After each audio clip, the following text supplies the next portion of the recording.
അസ്സലാമു അലൈക്കും വറഹ്മത്തുള്ളാഹി വബറകാതുഹു.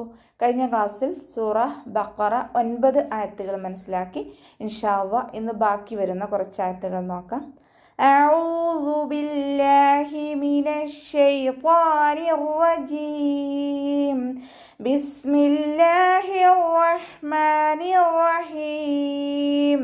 ഫീ ഖുലൂബിഹിം മറദുൻ فزادهم الله مرضا ولهم عذاب أليم بما كانوا يكذبون. ഫീ ഖുലൂബിഹിം ഫഇൻ്റെ കൂടെ യാമദ് വന്നിട്ടുണ്ട്, 2 കൗണ്ട് നീട്ടിക്കൊടുക്കുക. ഖുലൂബിഹിം ഖാഫ് ഇസ്തിഅലാൻ്റെ ലെറ്ററാണ്, ഉയർത്തി ഉച്ചരിക്കേണ്ട അക്ഷരങ്ങൾപ്പെട്ടതാണ്. തഫ്ഹീം ചെയ്തിട്ട് ഉച്ചരിക്കുക. ലാമിൻ്റെ കൂടെ വാവ് മദ് വന്നു, 2 കൗണ്ട് നീട്ടിക്കൊടുക്കുക കേട്ടോ. ഖുലൂബിഹിം മറദ്. ഇവിടെ മീം സാക്കിനയുടെ നിയമമായിട്ടുള്ള ഇദാം ഷഫവിയാണ് വരുന്നത്. സുക്കൂനായ മീമിന് അടുത്ത മീമിലേക്ക് ലയിപ്പിച്ച് ഉന്നയോട് കൂടി ഓതി കൊടുക്കുക കേട്ടോ. ഉന്നാന്ന് പറഞ്ഞാൽ നല്ലോണം മണിച്ചിട്ട് ഓതി കൊടുക്കുക. റോ ഫത്തഹ ആയതുകൊണ്ട് ഉയർത്തി ഉച്ചരിച്ച് കൊടുക്കുക. വാദ് ഇസ്തിഅലാൻ്റെ ലെറ്ററാണ്, തഫ്ഹീം ചെയ്യുക. വാദിൻ്റെ മഖ്റജ് നമ്മുടെ നാവിൻ്റെ കട്ടി കൂടിയ ഭാഗം, നാവിൻ്റെ സൈഡിൻ്റെ കട്ടി കൂടിയ ഭാഗവും അതിൻ്റെ മുകളിൽ നിൽക്കുന്ന മേലെ അണപ്പല്ലുകളുടെ ഉൾവശത്തെ മോണയും അവിടെ കൊണ്ടുവച്ചിട്ടാണ് ഉച്ചരിക്കേണ്ടത്. അതോടൊപ്പം തന്നെ നാവിൻ്റെ ബാക്ക് മുകളിലേക്ക് ഉയർത്തി കൊടുക്കുകയും ചെയ്യുക കേട്ടോ. വാദിന് വമ്മ തെൻവീന് വന്നു. തെൻവീനിന് ശേഷം ഇഖ്ഫാഇൻ്റെ അക്ഷരമായിട്ടുള്ള ഫ വന്നു. തെൻവീനിനെ മറച്ചു വെച്ച് മണിച്ചോതി കൊടുക്കുക. സയുടെ കൂടെ അലിഫ് മദ് വന്നു, 2 കൗണ്ട് നീട്ടിക്കൊടുക്കുക. ഫസാദഹുമുല്ലാഹ്. അവ്വാ എന്നുള്ള നാമത്തിൻ്റെ മുന്നേയുള്ള അക്ഷരത്തിന് വമ്മ വന്നതുകൊണ്ട് അവ്വാ എന്നുള്ള നാമത്തെ ഉയർത്തി ഉച്ചരിച്ച് കൊടുക്കുക കേട്ടോ. റോ ഫതഹയാണ്, ഉയർത്തി ഉച്ചരിച്ച് കൊടുക്കുക. വാദ് ഇസ്തിഅലാഇൻ്റെ ലെറ്ററാണ്, തഫ്ഹീം ചെയ്യുക. വലഹും അദാബുൻ അലീം. വാവ് ഉച്ചരിക്കുമ്പോൾ ചുണ്ടുകളൊന്ന് സർക്കിൾ ചെയ്ത് കൊടുക്കുക. മീം സാക്കിനയ്ക്ക് ശേഷം ഐന് വന്നതുകൊണ്ട് ഇവിടെ ഇദ്ഹാർ ഷഫവിയാണ് വരുന്നത്. മീം സാക്കിനെ വ്യക്തമാക്കി മണിക്കാതെ ഉച്ചരിച്ച് കൊടുക്കുക. അദാബുൻ. ദാലിൻ്റെ കൂടെ അലിഫ് മദ് വന്നു, 2 കൗണ്ട് നീട്ടിക്കൊടുക്കുക. ബാഇന് വമ്മ തെൻവീന് വന്നു. തെൻവീനിന് ശേഷം ഇദ്ഹാറിൻ്റെ അക്ഷരമായിട്ടുള്ള ഹംസ വന്നു. തെൻവീനിനെ വ്യക്തമാക്കി മണിക്കാതെ ഉച്ചരിച്ച് കൊടുക്കുക കേട്ടോ. അലീമും ബിമാ. ലാമിൻ്റെ കൂടെ യാമദ് വന്നിട്ടുണ്ട്, 2 കൗണ്ട് നീട്ടിക്കൊടുക്കുക. മീമിന് വമ്മ തെൻവീനാണ് വന്നിട്ടുള്ളത്. തെൻവീനിന് ശേഷം ഇഖ്ലാബിൻ്റെ അക്ഷരമായിട്ടുള്ള ബാ വന്നു. തെൻവീനിനെ മീമാക്കി മാറ്റിമറിച്ച് ഉന്നയോട് കൂടി ഓതി കൊടുക്കുക കേട്ടോ. നല്ലോണം മണിച്ച് ഓതി കൊടുക്കുക. അലീമും ബിമാ. അപ്പോൾ അവിടെ തെൻവീനിലുള്ള നൂനിൻ്റെ സൗണ്ടിനെ കേൾക്കുകയില്ല, അതിനെ നമ്മൾ മീമാക്കി മാറ്റിമറിച്ചിട്ട് ഓതി കൊടുക്കുക. അലീമും ബിമാ കാനൂ. കാഫിൻ്റെ കൂടെ അലിഫ് മദ് വന്നിട്ടുണ്ട്, 2 കൗണ്ട് നീട്ടിക്കൊടുക്കുക. നൂനിൻ്റെ കൂടെ വാവ് മദ് വന്നു, അവിടെയും നമ്മൾ 2 കൗണ്ട് നീട്ടിക്കൊടുക്കുക. യക്ദിബൂൻ. കാഫ് സുക്കൂനാവുമ്പോൾ കുറച്ചൊരു എയർ പാസ് ചെയ്യണ സൗണ്ട് കൊടുക്കണേ. യക്ദിബൂൻ. ദാലിൻ്റെ സൗണ്ടിനെ ക്ലിയർ ആക്കി കൊടുക്കുക. മഖ്റജ് നമ്മുടെ നാവിൻ്റെ അറ്റവും മേലെ മുൻപല്ലിൻ്റെ അറ്റവും ചേർന്നിട്ടാണ് ദാല് പുറപ്പെടുന്നത്. ദാലായി പോവാതെ ശ്രദ്ധിക്കുക.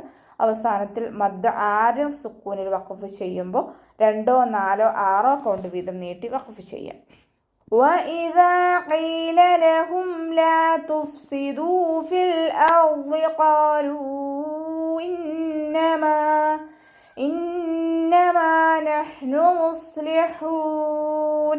വഇദാ. വാവ് ഉച്ചരിക്കുമ്പോൾ ചുണ്ടുകളൊന്ന് സർക്കിൾ ചെയ്ത് കൊടുക്കുക. ദാലിൻ്റെ കൂടെ അലിഫ് മദ് വന്നു, 2 കൗണ്ട് നീട്ടിക്കൊടുക്കുക. ഖീല ലഹും. ഖാഫിൻ്റെ കൂടെ യാമദ് വന്നു, അവിടെയും നമ്മൾ 2 കൗണ്ട് നീട്ടി ഉച്ചരിക്കുക. ലഹും ലാ തുഫ്സിദൂ.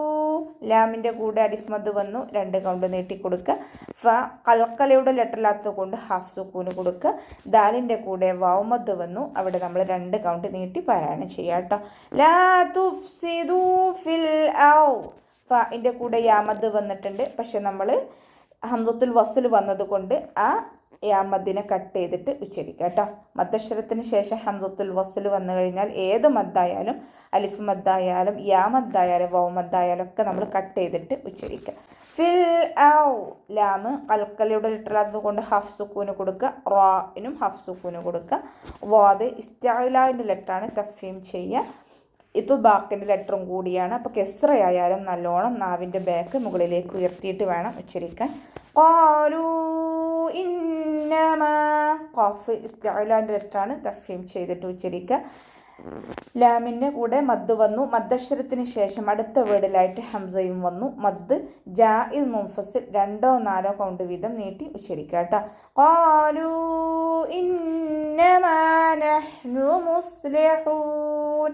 ഹ വസത്തുൽ ഹൽക്കാണ് മഖ്റജ്, തൊണ്ടയുടെ മധ്യഭാഗം. അതിൻ്റെ സൗണ്ട് ക്ലിയർ ആക്കിയിട്ട് തന്നെ ഉച്ചരിക്കാൻ ശ്രദ്ധിക്കുക. സുക്കൂന് കൽക്കലയുടെ ലെറ്ററിലാത്തത് കൊണ്ട് ഹാഫ് സുക്കൂന് കൊടുക്കുക. മുസ്ലിഹൂൻ സ്വാദിനും ഹാഫ് സുക്കൂന് കൊടുക്കാൻ ശ്രദ്ധിക്കുക. സ്വാദ് ഇസ്തിഅലാന്റെ ലെറ്ററാണ്. തഫ്ഹീം ചെയ്യുക. ഇത്ബാഖിൻ്റെ ലെറ്ററും കൂടിയാണ്. അപ്പോൾ നാവിൻ്റെ ബാക്ക് കൂടുതലായിട്ട് മുകളിലേക്ക് ഉയർത്തി കൊടുക്കുക. അവസാനത്തിൽ മദ് ആറിൽ സുക്കൂനിൽ വഖഫ് ചെയ്യുമ്പോൾ 2 or 4 or 6 കൗണ്ട് വീതം നീട്ടി വഖഫ് ചെയ്യാം കേട്ടോ. ألا إنهم هم المفسدون ولكن لا يشعرون. ألا إنهم ലാമിൻ്റെ കൂടെ മദ് വന്നു. മദ്ദക്ഷരത്തിന് ശേഷം അടുത്ത വേർഡിലായിട്ട് ഹംസയും വന്നു. മദ് ജായിസ് മുൻഫസിൽ 2 or 4 കൗണ്ട് വീതം നീട്ടിക്കൊടുക്കുക. ഇന്നഹും നൂനിന് ശ്രദ്ധ. അക്മൽ ഓണ്ണയാണ്, നല്ലോണം മണിച്ചു കൊടുക്കേണ്ട സ്ഥലമാണ്. നല്ലോണം മണിച്ചു കൊടുക്കുക. ഇന്നഹും ഹുമുൽ മുഫ്സിദൂൻ. ലാമ് കൽക്കലയുടെ ലെറ്റർ ആയതുകൊണ്ട് ഹാഫ് സുക്കൂന് കൊടുക്കുക. ഫാഇനും ഹാഫ് സുക്കൂന് കൊടുക്കാൻ ശ്രദ്ധിക്കുക. ദാലിൻ്റെ കൂടെ വാവ് മദ് വന്നു. 2 കൗണ്ട് നീട്ടിക്കൊടുക്കുക. ഹുമുൽ മുഫ്സിദൂന വലാകിൻ ലാ. ലാമിൻ്റെ കൂടെ അലിഫ് സ്വഗീറ വന്നു. ചെറിയ മദ്. ചെറിയ മദ്ദിനെ കണ്ടാലും നമ്മൾ 2 കൗണ്ട് നീട്ടിക്കൊടുക്കണം. നൂൻ സാക്കിനയ്ക്ക് ശേഷം ഇദാം ബിലാഉന്നയുടെ അക്ഷരമായിട്ടുള്ള ലാമ് വന്നു. നൂൻ സാക്കിനയെ ലാമിലേക്ക് ലയിപ്പിച്ച ഉന്ന കൊടുക്കാതെ മണിക്കാതെ ഓതി കൊടുക്കുക കേട്ടോ. യശ്ഉറൂൻ ഷീന് കൽക്കലയുടെ ലെറ്ററിലാത്തത് കൊണ്ട് ഹാഫ് സുക്കൂന് കൊടുക്കുക. അയനിൻ്റെ മഖ്റജ് വസത്തുൽ ഹൽക്ക്, തൊണ്ടയുടെ മധ്യഭാഗം. സൗണ്ടിനെ ഹംസയായി പോവാതെ ശ്രദ്ധിക്കുക. അവസാനത്തിൽ മദ് ആരിൽ സുക്കൂനിൽ വഖഫ് ചെയ്യുമ്പോൾ 2 or 4 or 6 കൗണ്ട് വീതം നീട്ടി വഖഫ് ചെയ്യാം കേട്ടോ. അപ്പോൾ നമുക്ക് ഇവിടെ വെച്ചിട്ട് നിർത്താം. അസ്സലാമു അലൈക്കും വറഹ്മത്തുള്ളാഹി വബറകാതുഹു.